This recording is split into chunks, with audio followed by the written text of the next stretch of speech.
믿음이 좋다거나 또는 믿음이 강하다는 것의 기준은 무엇일까?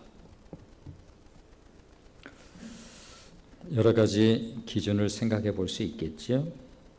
그런데 오늘 본문은 인간 관계가 신앙의 성숙을 판단하는 기준이라고 들려주고 있습니다. 아니, 인간관계가 사람을 평가하는 기준이라고 한다면야 100번 동의도하고 이해할 수도 있다고 할 수 있겠습니다만, 인간관계가 믿음을 평가하는 기준이 된다는 것에는 글쎄요. 그러나 성경은 교회 안에서 약한 형제를 대하는 것을 보면 그 사람의 믿음의 정도를 알 수 있다고 들려줍니다. 우리는 지난주 크리스찬의 자유에 대해서 살펴봤지요. 참 자유란 사람을 의식하지 않고 자기 하고 싶은 대로 사는 자를 말하는 것이 아니라, 참 자유란 연약한 자를 위해서 자신의 자유를 스스로 절제하는 자를 의미한다라는 말씀을 나누었습니다. 그렇습니다. 믿음이 연약한 자를 위해서 스스로 종이 된 자들이야말로 참된 자유자라고 그렇게 들려주고 있습니다.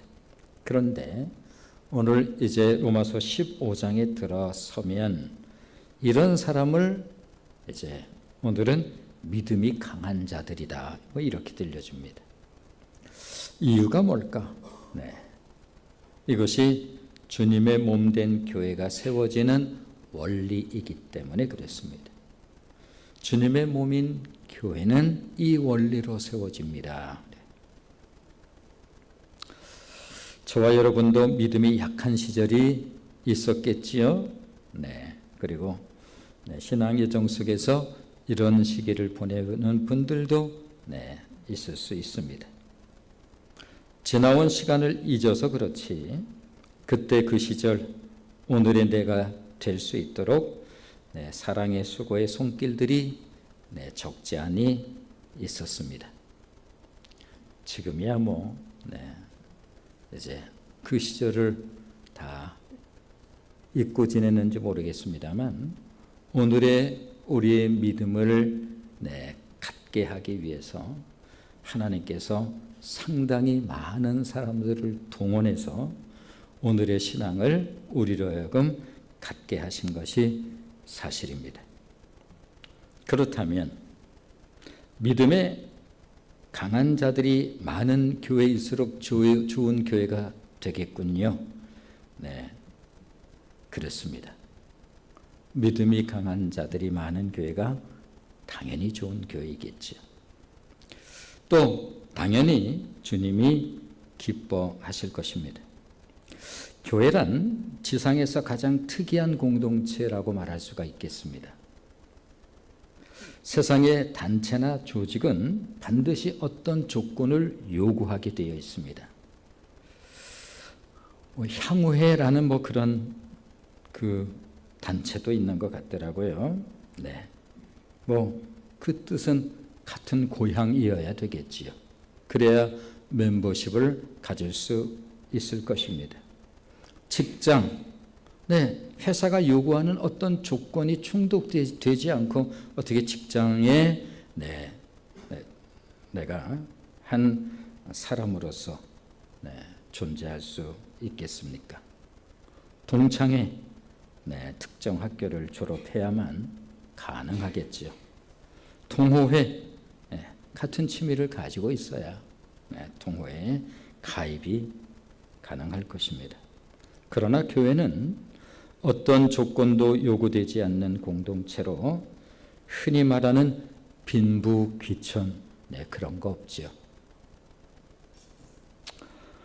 배운 자도 있을 수 있고 그렇지 못할 수도 있습니다. 환경과 형편이 나한테 주어져서 배운 사람도 있고, 또 배우고 싶은 마음은 굴뚝 같지만 여러 형편과 사정이 허락이 안 돼서 그렇지 못한 그런 분들도 있습니다. 그러나 전혀 상관없습니다. 부자와 가난한 자 당연히 상관없지요. 오직 하나가 있다고 한다면 예수를 믿고 구원을 받은 사람들로 구성된 공동체, 이름하여 성령 공동체가 바로 교회입니다. 다만 교회는 생명 공동체이기에 이곳에는 믿음의 성장 과정이라고 하는 게 있을 수밖에 없습니다. 모든 생명은 성장과 성숙이라고 하는 것을 가져오기 때문에 그렇습니다. 당연히 누구나 믿음이 약한 시절이 있겠지요. 아이가 태어나서 갑자기 성인이 될 수 없는 것처럼 믿음 역시 마찬가지라 누구나 믿음이 약한 시절을 거치게 되어집니다. 그렇습니다. 믿음이 약한 시절은 상처를 쉽게 받을 수 있겠지요. 그럴 수밖에 없습니다. 당연히 그 시절은 자기 중심으로 볼 수밖에 없는 그런 시간들이기 때문에 어쩔 수 없이 그 작은 것에 상처를 받을 수가 있는데, 왜냐하면 교회를 향해서 갖는 기대가 상대적으로 커서 교회가 완전한 인간의 모임 정도로 오해할 수가 있기 때문에 그렇습니다. 그렇다면 믿음이 약한 성도를 어느 정도, 어느 수준으로 도와주어야 되는 것일까? 14장에서 배운 교훈 두 가지 아마 기억하실 것입니다. 첫째는 각각 자기 마음에 확정할지니 유대인 크리스찬도 있고 헬라인 크리스찬이 있는데, 헬라인 크리스찬은 시장에 나와 있는 제사 지낸 고기를 먹는데 불편함이 없어요. 어떤 사람은 지난주에 함께 나눈 것처럼 가게를 오픈했습니다. 고사를 지낸 고사떡이에요. 그 고사떡을 먹는데 내가 크리스찬으로서 아무런 불편함이 없어요. 그냥 먹습니다. 고맙습니다. 그런데 어떤 사람은 소위 찝찝해서 먹을 수가 없는 그런 분들도 있을 수 있어요. 신앙의 정도에 따라서 얼마든지 그러한 차이가 있을 수 있다는 것입니다. 그럴 때 그거 받아주는 것입니다. 두 번째는 형제들에게 부딪힐 것이나 거칠 것을 두어서는 안 된다는 거죠. 다시 말하면 형제를 실족시킬 만한 일을 해서는 안 된다는 거예요. 소위 믿음이 강한 자라고 하면서 만일 믿음이 약한 자로 하여금 실족할 만한 어떤 일들을, 그런 거치는 일들, 그것이 넘어질 만한 그런 일들을 두어서는 안 된다라고 그렇게 말씀하고 있습니다. 자, 오늘 15장에 들어가면 믿음이 약한 자를 도울 또 한 가지를 들려줍니다. 자, 1절 말씀을 이제 같이 보겠습니다. 시작. 믿음이 강한 우리는 마땅히 믿음이 약한 자의 약점을 담당하고 자기를 기쁘게 하지 아니할 것이라. 당연한 일이겠습니다만 어느 누구도 처음부터 믿음이 강한 자가 될 수는 없어요. 한마디로 말하면 그건 불가능합니다. 왜냐하면 믿음은 이 생명을 기본으로 하고 있기 때문에 거기에는 반드시 자라야 되고 또 성숙해져 가야 됩니다. 모든 생명이 성장하지 않고 성숙되지 않으면 그건 또 근심이에요.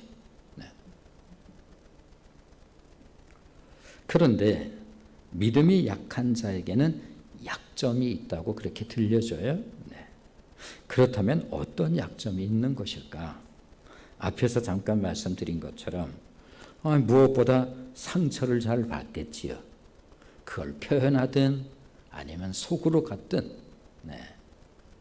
신앙의 초기에 있어서는 어떻든 믿음이 약한 시절, 무엇보다도 어떤 약점을 갖게 되어지는가 하면 상처 쉽게 받을 수 있습니다. 또 어쩔 수 없이 그때는 자기중심적일 수밖에 없어요.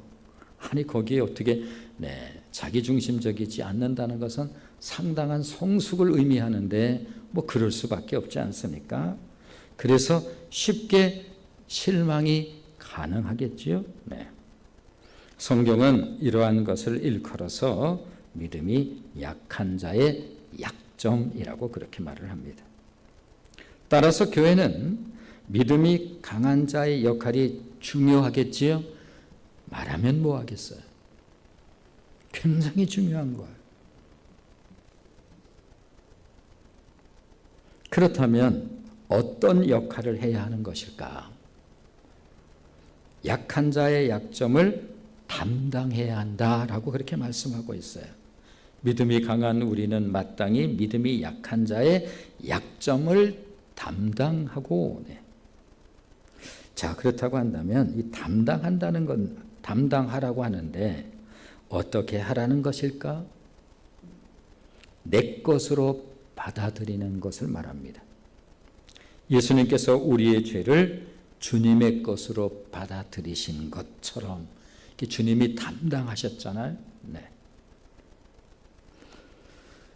짊어진다라고 하는 그런 의미가 들어 있습니다. 다시 말해 믿음이 연약한 성도들의 약점을 나의 것으로 짊어지고 나가야 하는데 어떻게? 마땅히, 반드시 그렇게 해야 한다는 거예요.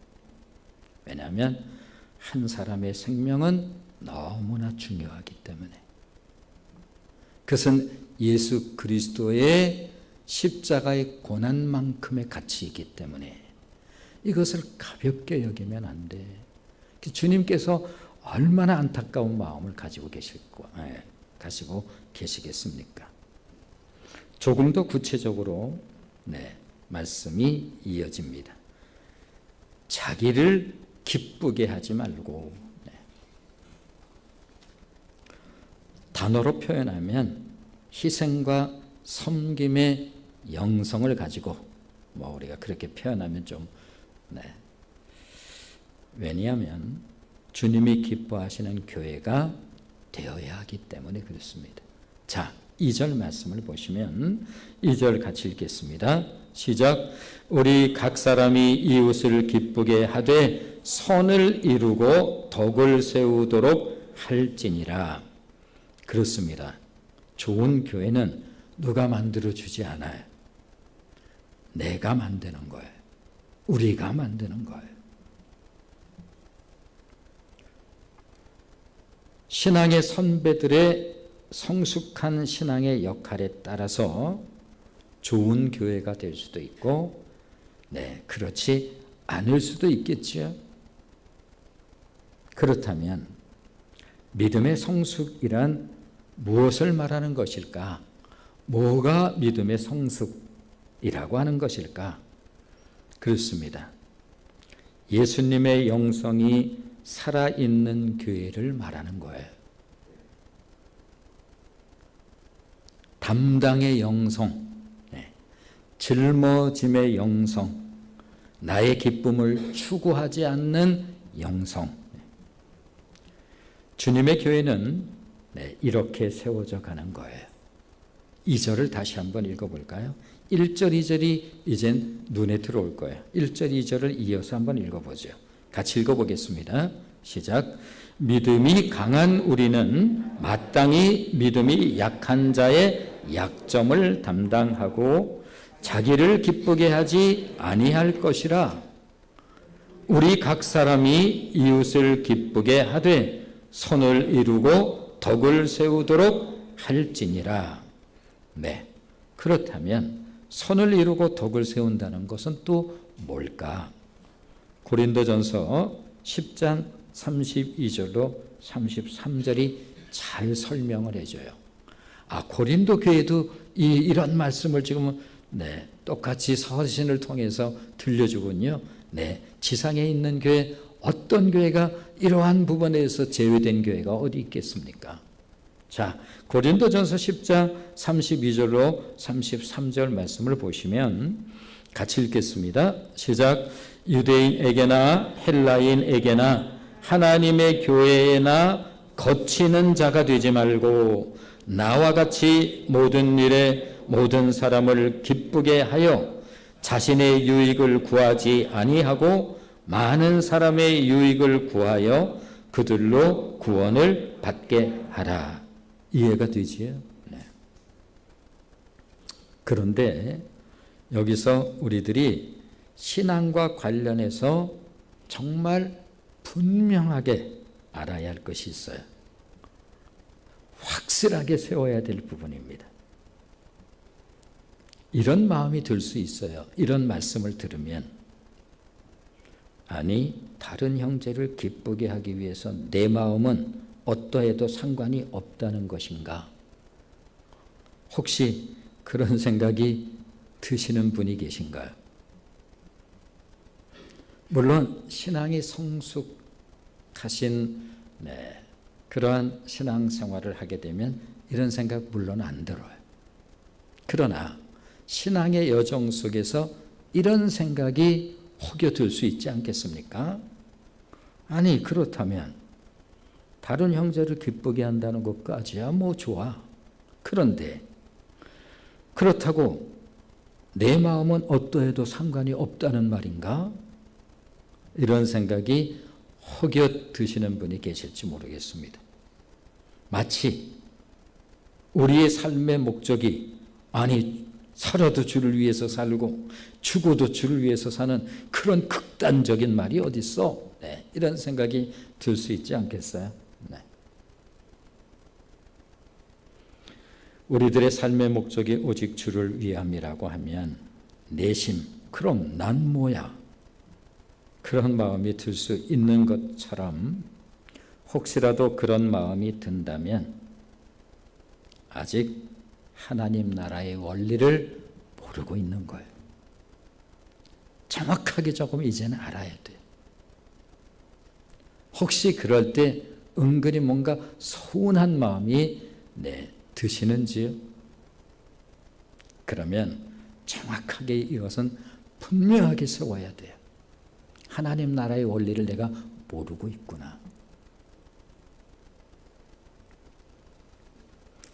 자, 우리들이 꼭 기억할 것입니다. 하나님의 나라의 원리는 세상 나라의 원리와 정반대예요. 꼭 기억하세요.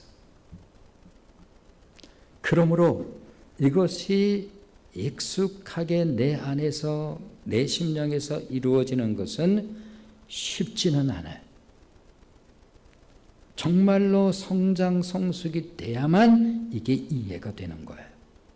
왜냐하면 우리는 세상에서 워낙 오랜 동안 길들여져 있는 사람들이기 때문에 그렇습니다. 다시 한번 말씀드릴 것은 하나님 나라의 원리는 세상 나라의 원리와 정반대예요.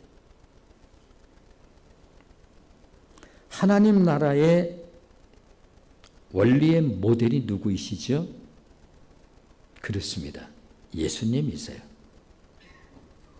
주님을 가르쳐 주시는 말씀은 언제나 세상 원리와 달라서 세상의 권세자들이, 예를 들어서 세상의 권세자들은 이러이러하다, 높은 자리에 앉고 뭐 그런 거를 좋아해. 그러나 너희는 그렇지 아니하니.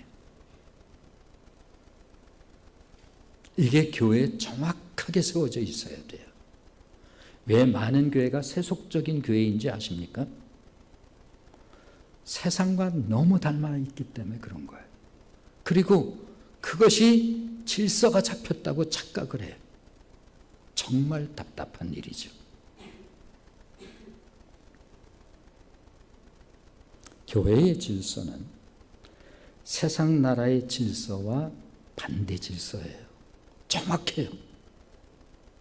이것에 굉장히 익숙해져가고 이해가 되는 교회이어야 주님이 진실로 기뻐하는 교회인 거예요. 자, 빌립보서의 그 유명한 말씀이에요. 말씀을 그냥 들어본 말씀으로 알면 안 되는 거 이유예요. 그는 근본 하나님의 본체이시나 누가? 예수님이. 그분이 하나님이세요. 영광의 본체이신 그분이 하나님과 동등됨을 취할 것으로 여기지 아니하시고 우리와 같은 인간, 우리와 같은 피와 살을 가지고 있는 인간의 형체로 오셔서 종의 모습으로 오셔서 죽기까지 복종하셨으니라고.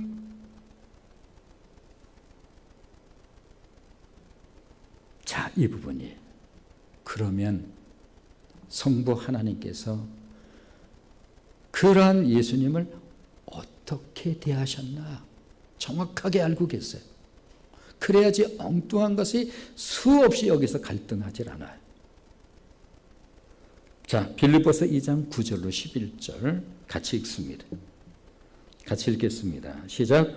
이러므로 하나님이 그를 지극히 높여 모든 이름 위에 뛰어난 이름을 주사 하늘에 있는 자들과 땅에 있는 자들과 땅 아래에 있는 자들로 모든 무릎을 예수의 이름에 꿇게 하시고 모든 입으로 예수 그리스도를 주라 시인하여 하나님 아버지께 영광을 돌리게 하셨느니라.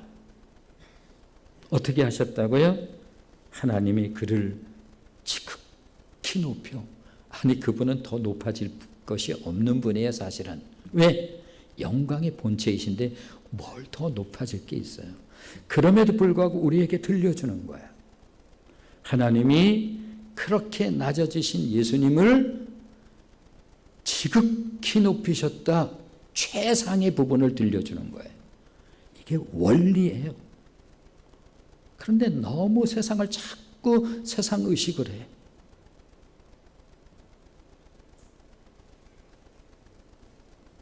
이것이 바로 하나님 나라의 원리인 거예요. 하나님은 어디 계시다고요? 네, 그 영광의 하나님이 저 높은 곳에 계시겠지요? 아니요, 그렇지 않다니까요. 정확하게 알고 계세요. 이제는 낮은 곳에 계세요. 낮은 자의 하나님이세요.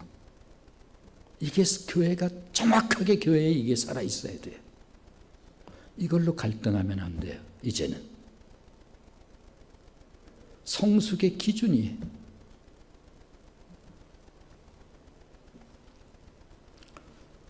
예수님께서 이 땅에 오셨을 때 보여주시는 거예요. 그 영광의 본체 만왕의 왕 만주의 주 되신 그분께서 어디로 오셨나 보라. 말구유로. 인간이 거하는 곳도 아니에요. 말구유로 오신 만왕의 왕 만주의 주를 보라. 우리 하나님이 어떤 하나님이신가?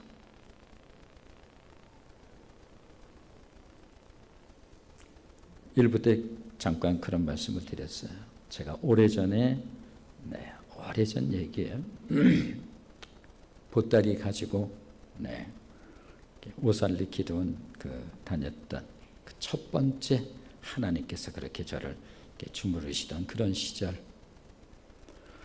오살리 기도원을 이제 그 버스를 타고 여의도에 내려서 이제 전철을 타려고 영등포 지하도 계단을 이렇게 오르는데, 오래전에 말씀드린 내용이에요. 웬 거린이, 저도 이렇게 올라가다 순간 마주쳤는데 그 얼굴이 흉한 몰골이 얼굴에 화상을 입어가지고 완전히 일그러졌어요. 아주 굉장히 섬뜩한 정도의 얼굴을 가지고 있어요. 근데 그 짧은 순간에 제 눈과 마주쳤어요. 근데 그게 읽혀져요. 이 흉한 몰골로 내가 구걸을 할 수 있다는 것과 동시에 인간의 모멸감, 부끄러움, 이것이 동시에 그 눈빛에 들어있는 것을 섬찟 순간 놀라서 저는 그냥 생각 없이 올라가다가 형식적으로 작은 액수를 거기다 놓고 집에 왔지요.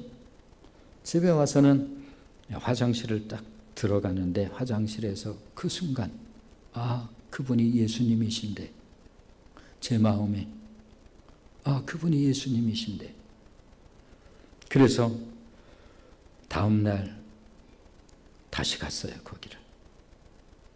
제가 가지고 있는 게 몇 푼 있겠어요. 그때 돈이라고 할 것도 아닌 그 가지고 왜 그걸 다 거기다 놓고 오지 못했을까? 이게 마음에 걸려서 그 다음 날 또 갔어요. 그런데 거기 그분이 없더라고요. 그래서 그때 제 마음에, 그 당시에 제 마음이에요. 하나님께서 그런 기회를 주실 때 그것은 다시 오지 않는구나.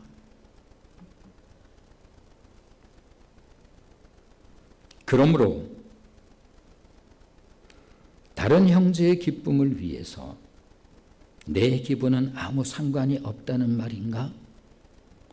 라는 생각이 혹시라도 든다고 한다면 그런 염려 안 하셔도 돼요. 자, 기억하십시오. 이웃을 위하는 것이 곧 나를 위하는 것이요 하나님을 기쁘시게 하는 것입니다. 우리가 은혜를 받고 난 이후 새롭게 생긴 소원이 하나가 있다면 나도 주님 닮고 싶다. 이런 소원이 각자의 마음속에 있게 될 것입니다. 구원의 은혜를 받고 난 이후 주를 위해 살고자 하는 삶의 동기 역시 주님처럼 살고 싶은 마음 때문이겠지요. 자, 그렇다면 3절 말씀을 읽어보겠습니다. 자, 3절 같이 읽습니다. 시작. 그리스도께서도 자기를 기쁘게 하지 아니하셨나니 기록된 바 주를 비방하는 자들의 비방이 내게 미쳤나이다 함과 같으니라. 그렇습니다. 예수님은 자기를 기쁘게 하지 아니하시고 우리를 위해 자신을 희생하셨습니다. 그 은혜를 알고 그 사랑을 알면서 우리들도 그러한 삶을 갈망하게 된 거죠. 주님은 우리의 질고를 지시고, 질고는 병으로 인한 괴로움을 말하는 거예요. 우리의 병으로 인한 괴로움, 우리의 질고를 그분께서 지시고 그분의 채찍에 맞음으로 우리가 나음을 입었고, 성경이 그렇게 말씀하고 있죠. 우리의 슬픔을 당하셨습니다. 그 은혜, 그 사랑으로 우리는 질고에서 해방되었고 슬픔이 기쁨으로 변했다라고 그렇게 말씀하고 있어요. 참 기쁨을 그때 발견해요. 구원받은 이후에 세상에 이런 기쁨의 요소들이 있죠. 살아가면서 그것과 차원이 다른 기쁨을 그때 비로소 발견해요. 주 예수 기쁨, 주 예수 사랑,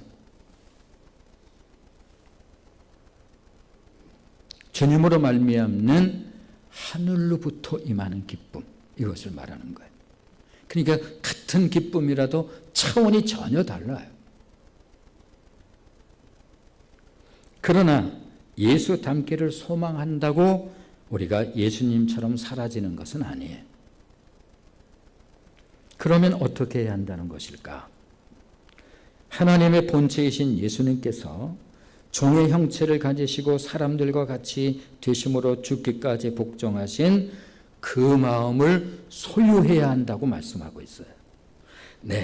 자, 빌립보서 2장 5절 같은 그 말씀들이에요.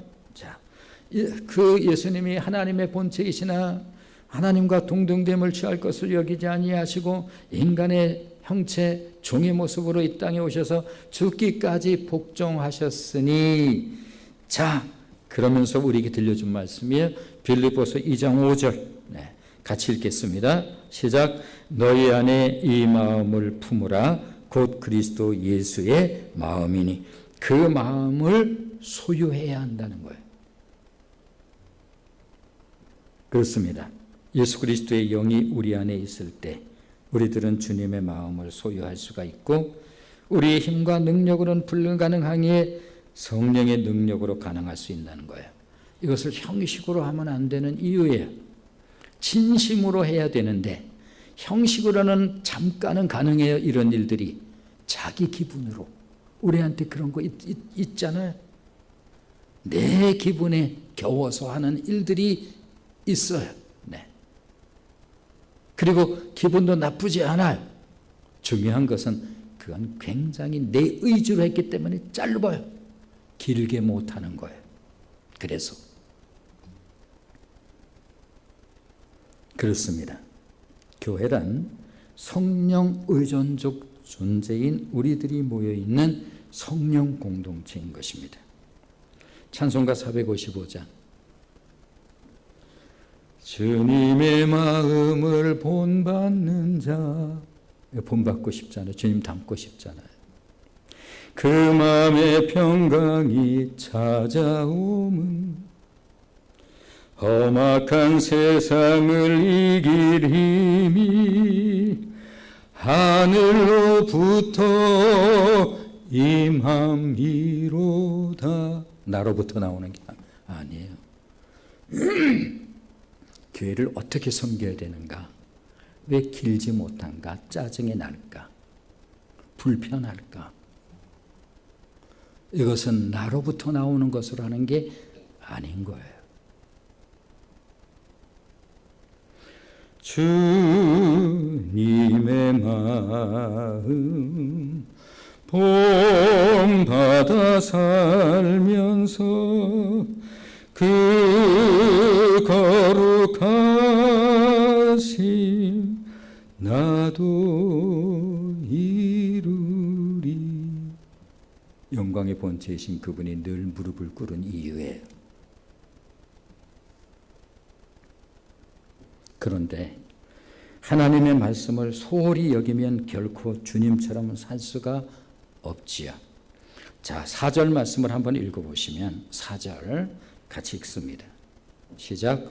무엇이든지 전에 기록된 바는 우리의 교훈을 위하여 기록된 것이니 우리로 하여금 인내로 또는 성경의 위로로 소망을 가지게 함이니라. 그렇습니다. 하나님의 말씀은 우리를 교훈하기 위해서 기록이 되었습니다. 다시 말하면 우리는 하나님의 말씀을 먹고 자라는 거예요. 복 받으십시오. 이래서 성리 잘하질 않아요. 그렇게 되는 게 아니에요. 모든 것은 원리래.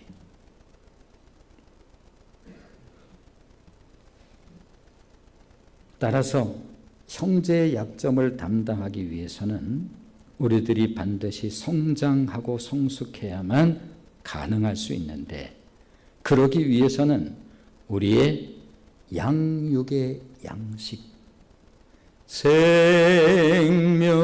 생명의 양식을 하늘의 만나를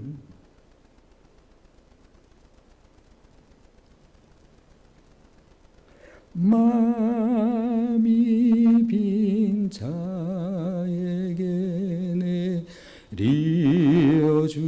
내려주소서. 이 양식으로 자라는 거예요.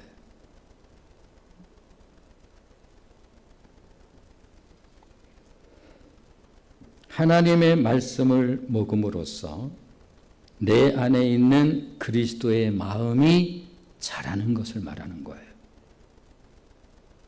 성령의 감화 받아서 하나님 말씀 배우니 그 말씀 한 절 한 절이 내 마음에 교훈되도다. 내 평생의 소원, 내 평생의 소원, 대속해 주신 사랑을 간절히 알기 원하네. 말씀 없이 어떻게 자라나요? 자, 말씀을 배우는 목적을 한번 들어보실까요? 자, 디모데후서 3장 17절 말씀을 보시면 디모데후서 3장 17절 같이 읽겠습니다. 시작. 이는 하나님의 사람으로 온전하게 하며 모든 선한 일을 행할 능력을 갖추게 하려 함이라. 그렇다면 우리를 향한 주님의 기대가 있을까요? 우리가 자녀를 낳아도 그 자녀를 향한 기대가 있기 마련인데 우리를 향한 주님의 기대가 어찌 없겠습니까?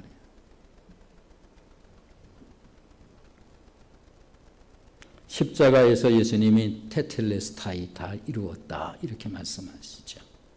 그렇다면 우리 그 테텔레스타이 말할 수 없는 그 고난을 통해서 모든 것을 이루어내신 그분 마음속에 있는 소망은 뭘까? 자, 5절로 7절 말씀을 보시면 5절로 7절 같이 읽겠습니다. 시작. 이제 인내와 위로의 하나님이 너희로 그리스도 예수를 본받아 서로 뜻이 같게 하여 주사 한 마음과 한 입으로 하나님 곧 우리 주 예수 그리스도의 아버지께 영광을 돌리게 하려 하노라. 그러므로 그리스도께서 우리를 받아 하나님께 영광을 돌리심과 같이 너희도 서로 받으라. 네. 너희도 그리스도 예수를 본받아 서로 뜻이 같게 하여 하나님께 영광을 돌리라. 하나님께 영광을 돌리고 싶어요. 어렵지 않습니다. 뜻을 같이 하는 걸 분명히 성경은 가르쳐줘요. 한 마음 한 뜻으로 한 몸을 이루라. 이것이 하나님께 영광을 돌리는 것이란다. 하나님이 진실로 기뻐하는 것을 하고 싶어요. 정말로 하고 싶어? 이것을 하면 되는 거예요. 따라서 그리스도께서 우리를 받으심으로 하나님께 영광을 돌리신 것처럼 중요한 말이죠. 너희도 서로 받으라. 우리들은 옳게 여김을 받아서 여기 있는 게 아니지요. 잘하는 것처럼 자격이 있어서 우리는 여기에 있는 자들이 아닙니다. 아무런 자격도 없는 우리들이 오직 하나님의 긍휼하심에 따라 우리 하나님께서 우리를 받아주심으로 너희도 서로 받으라. 우리는 어떻게 여기 있는가? 주님이 우리를 받아주셨기 때문에 단 하나예요. 그거밖에. 근데 무엇을 못 받을까?